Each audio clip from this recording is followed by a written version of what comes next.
можно звонить без зазвонных колоколов, используя только средние колокола. There is a way to play only the middle row of bells. Есть два способа. There are two ways. Две руки играют на клавишах. Both hands are playing Используя технику нажатия на клавишу. as if you are pressing at the in the Второй piano способ, play style. когда два колокола And the second way звучание малых зазвонных колоколов. is when the middle rows imitate the upper row. Рассмотрим первый способ. The first way. Чаще всего правая рука управляет самым крайним колоколом. More often the right hand is operating the rightmost bell on the middle row.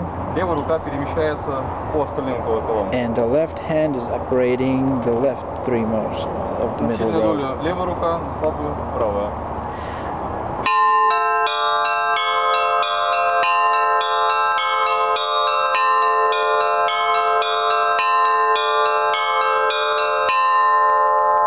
As you can see, the left hand is the primary here. Можно играть не только четвертями или 8 медалями, но также очень быстрые ритмы 16 медалями. We can double the speed in the semi-quaver.